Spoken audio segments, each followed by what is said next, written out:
What's going on, everybody? John Paul here from the South Jersey Real Estate Investor Network. How's everybody doing tonight? If you're live with me, go ahead and drop some comments below or on the side. I don't know where it's at yet. I got to probably participate on one of these so I can see where the comments box is at. But if you drop it in the box, then I can actually see it over here in our chat. So let me know that you're with us tonight. So I'm pretty excited because Phil has challenged me because he did his Phil's Contractor Corner.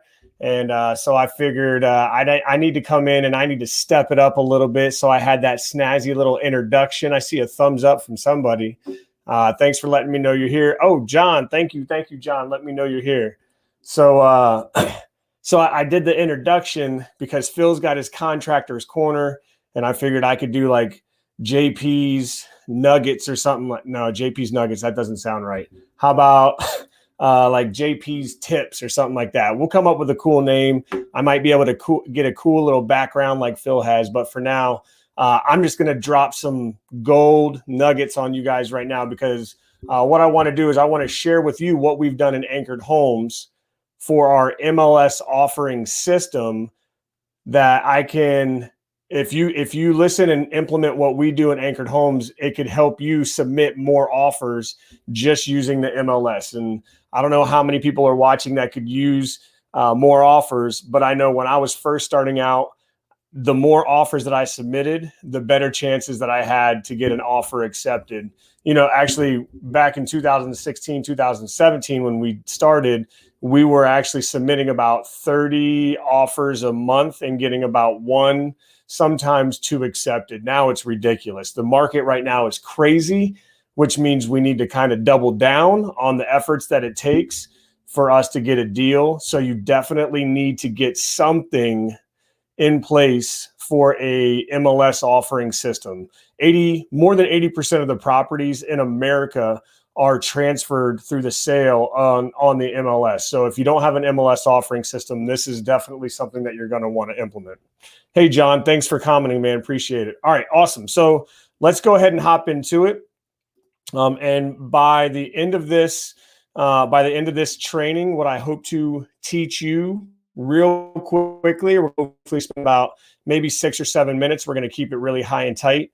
But what I want to do is I want to talk about having a cadence and what's important about that, knowing your market ARVs, and then being able to do desktop evaluations to be able to increase the amount of offers that you're submitting on a daily or on a weekly and maybe even monthly basis. So let's talk about having a cadence. So having a cadence is extremely important because just think about the way that things, when you get the most out of anything, you have a habit that you create. And if you stick to that habit, the things that you focus on expand, right? So having a cadence, and I'll give you an example. In Anchored Homes, we have a cadence that every week we're meeting with a realtor on Monday. Actually, so it used to be Monday at around noon. We would meet every Monday at noon and we would submit offers. Now we're on Tuesdays around 10 o'clock. And it's on our schedule. It's on our Google Calendar, and it's a non-negotiable. So every Tuesday at 10 o'clock, we're showing up, and for an hour, we're submitting offers. So that cadence is extremely, extremely important in order for you all to be able to increase the amount of offers that you're setting. Not just like, hey, I'm going to go submit one this week, and then I'm going to submit one next week, and then maybe take 2 weeks off, because that's not the way that you start to build momentum. It's about building that momentum.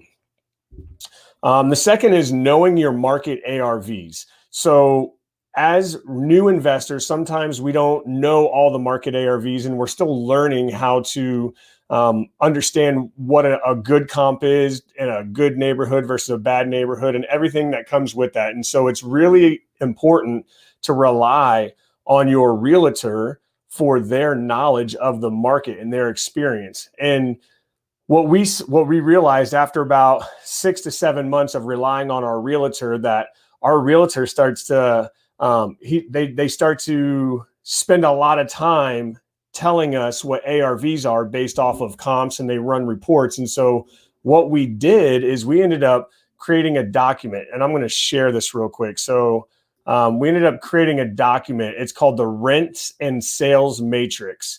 And what we do is every quarter we'll sit with our realtor. We'll spend about 30 to 45 minutes, and we go through each county that we do business in. So Atlantic County, Gloucester, Camden, and we'll go through and we'll say, all right, what is the ARV on the low side and the high side for a 2-bedroom, 1-bath in Absecon, in Egg Harbor Township? What is the low and the high for a 2-bedroom, 2-bath?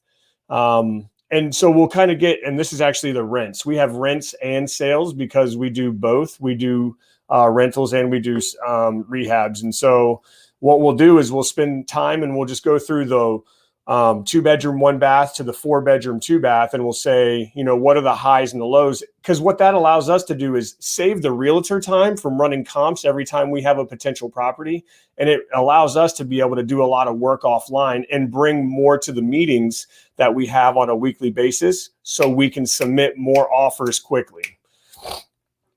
All right. And then the last thing is desktop evaluations. So when you're first starting out, doing desktop evaluations, I don't recommend, because you really need to get out into the field, walk properties, and get the feel of what it feels like to step into a house that needs a rehab, and understand, that what a kitchen looks like that needs to be rehabbed, and walk through that repair estimator and make sure you're documenting all the little things that need to be done on the project. After you do that, I don't know, probably 3 months worth of doing that on a regular basis, you're going to go through enough properties where you're going to start to understand what that looks like. You can look at a house on the MLS and understand that 1,000 square foot house, you're always going to need a kitchen, a bathroom, flooring, painting, lighting, and you can start to actually build a system where you don't even need to walk the property, and you can estimate probably 90% of what that rehab is going to be,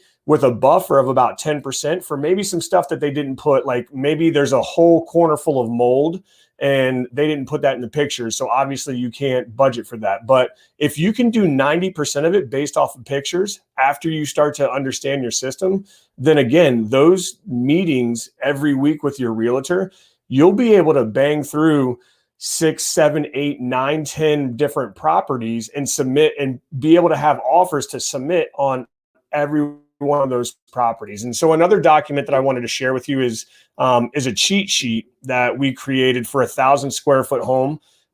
Tracy's actually she was in acquisitions when we created this, but this was just something for her to know, like, hey, on 1,000 square foot home, this is typically, what siding is going to cost, roofing and gutters, flooring, painting, kitchen. So she can real quickly go through and do a desktop evaluation with the realtor. So again, to increase the amount of offers that you're submitting on a weekly basis, it's very important to have a cadence that you can hold yourself accountable to. Know your market ARVs and have a meeting with your realtor to put some numbers in a document like that, where you can work offline and get to know your market a little better. And then at some point, transition from walking these properties after 3 or 4 months of getting used to estimating repairs, and then now try to do it from pictures, from a desktop evaluation. And so it'll all culminate into something like this. So we actually have a document where we track all of our offers. So this is a document. It's called our property offer tracking spreadsheet. And we have tabs across the bottom for each market that we're in. And you'll see on here that we have, the realtor that we're putting in offers with, the address. We have repairs, ARV, and list price. And it just helps us track the status of every single property. And so what's cool is, anybody who's already a member, you guys have access to these as a member. You get access to the property offer tracking spreadsheet. You get access to the rents and sale matrix. You get access to the rehab cheat sheet, and so many other investor documents that we've built over the last 5 years in Anchored Homes. You get that as part of your membership in the members only page. So if you're a member, don't miss out on implementing these documents in your business. If you're not a member yet and you want to become a member, definitely let me know. Put it in the comments. You can hit me up, send me a DM or something like that, because there's just so much value that we're packing into these memberships with all of these types of investor documents that if you don't already have it, you're probably going to want to get it, so that way you can increase the amount of offers that you're submitting this year. So hopefully you guys found value and you are interested to learn more. If you are, come out to the events, hit me up, get a membership. Let's figure something out, because my goal this year, along with Phil, is to help you guys get more deals. Feel confident leaving the events, leaving these live streams, being able to go out and implement something. So let's crush it together in 2021. All right, take care, guys.